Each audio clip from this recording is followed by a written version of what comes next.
Ladies and gentlemen, yesterday I did a video around what Donald Trump could potentially mean for the ANC, specifically in relation to sanctions. And in typical fashion, I had all the normal people with mentally challenged disabilities in the comment section telling me, America's a bunch of colonizers, we don't want them, they must disappear and bugger off, and we don't need them, and we've got the BRICS nations, because the BRICS nations will do for us what America did, even though they won't. I had one individual claim that, the BRICS nations actually outstripped America in terms of GDP. No, they don't. If you actually look it up, America still has a bigger GDP than all BRICS nations combined into a single effort. Now, unfortunately, the 30%ers in South Africa don't seem to understand what America actually brings to a country. And they often think to themselves, we could just replace things with other parties. And today we're going to look at that. We're going to see if we could. And we're actually going to give some real life examples of where this is happening right now. But before we do, yet again, if you haven't already subscribed to the channel, don't know why you haven't, click the bell icon, subscribe, do help my brother out. So let's get on to it. Well, first, let's actually look at the news that apparently money is flooding out of South Africa. Now, for a while, South Africa actually had money flowing in to South Africa because of the formation of the GNU, and Ramaphosa went around the world telling everybody we're actually going to get almost some free market reforms. We're going to push forward reforms that would mean that South Africa was open to business. Unfortunately, in typical fashion, Ramaphosa talks a lot, and unfortunately when it comes through to the actual legislation that he passes and the policies that he puts forward, they're anything but business friendly. And obviously the latest round of legislation that had been signed, I've done videos on as well, is all around EWC. And unfortunately, this has got some investors spooked.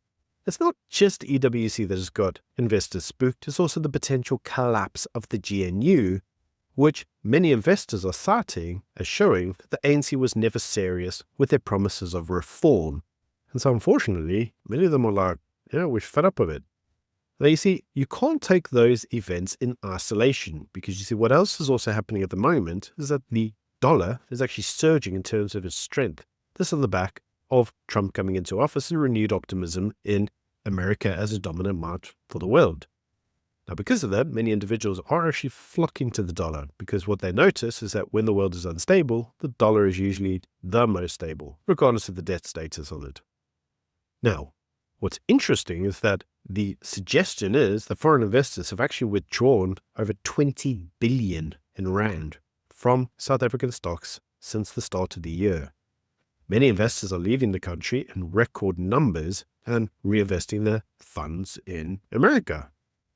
So why this is important is that many say that when investors take their money out of rands and re-exit them into dollars, this gives an investment sentiment of what investors generally tend to consider South Africa as in terms of an emerging market investment destination, because the returns are actually much higher in terms of percentage-wise than being in a stable country like the US. Of course, your money is protected by the US, but many investors that want to take high-risk type gambles will go to emerging markets in order to get a better return. But when parties seek the safety of the dollar over the potential returns in an emerging market, this usually is used to gauge the potential sentiment that people have on that market as a whole. So the fact that investors are actually withdrawing their cash out of South Africa has been used as a sign to show that actually third-party countries out there that actually have money to invest, don't want to invest in South Africa. They don't find us a stable environment. Yes, the GNU came into power. Yes, there were some signs that investors were coming back on renewed optimism. But it now appears that since the start of this year, that optimism's gone. And that's largely thanks to the policy missteps of Cyril Ramaphosa himself and the ANC.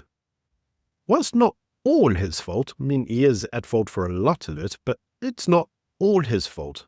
You see, one of the things that Donald Trump did on the 20th of January when he was inaugurated as the US president is that he signed an executive order that suspended all foreign aid assistance.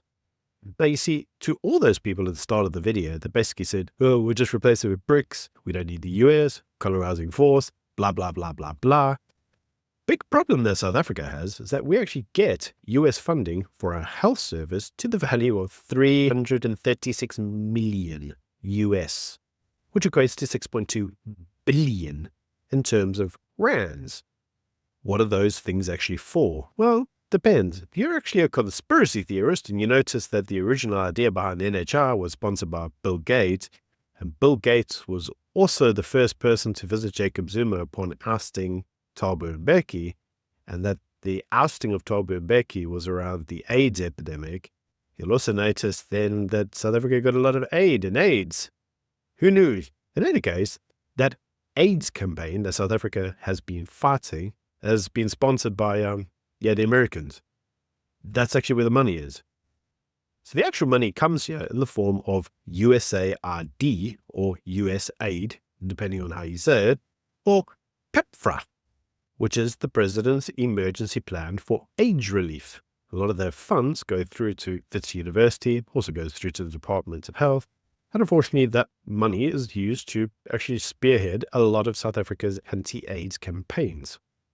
Now, the idea behind the campaigns being run is that South Africa is aiming by 2030 to have 95% of people who have their AIDS status notified to have antiretroviral therapy, and obviously the fund pays for it. Well, unfortunately, the funds now had to suspend all operations. In a leaked email to me, I've actually had somebody send me the internal communications from the relevant departments, which has told healthcare workers that basically, as of tonight, they can't pay their healthcare workers. All the treatments, all the patients' livelihoods have all now been put into question, and many of them are shocked that Donald Trump has this kind of power to derail their lives with no checks or balances. Yeah, that's what happens when you rely on somebody else's goodwill, and you generally tend to treat them like a mug. Unfortunately, when you get money from abroad and you treat the individuals who are giving you aid like criminals, unfortunately, this is the position you put yourself in. As the old adage goes, FAFO. And if you know, you know. So what does all this mean? Well, one has to ask the question. We've already had numerous doctors turn around and tell the Department of Health that they can't afford an NHI. The NHI, I say, will bankrupt the economy. And Aaron, moron, constantly keeps telling everybody, I don't care what you have to say, I'm doing it anyway. In fact, he was actually at the WEF telling everybody how he was at war in South Africa with all the opposition parties to get NHI in, and he was going to have it. He was going to make it happen whether they wanted to or not. He was winning this war. Unfortunately, you see, the problem is we don't have the funds. And even some of the funds that we do have, we don't have. Because unfortunately, what tends to happen in South Africa a lot is that money gets circulated, but nobody knows why. They don't know where it comes from, certainly not the general public.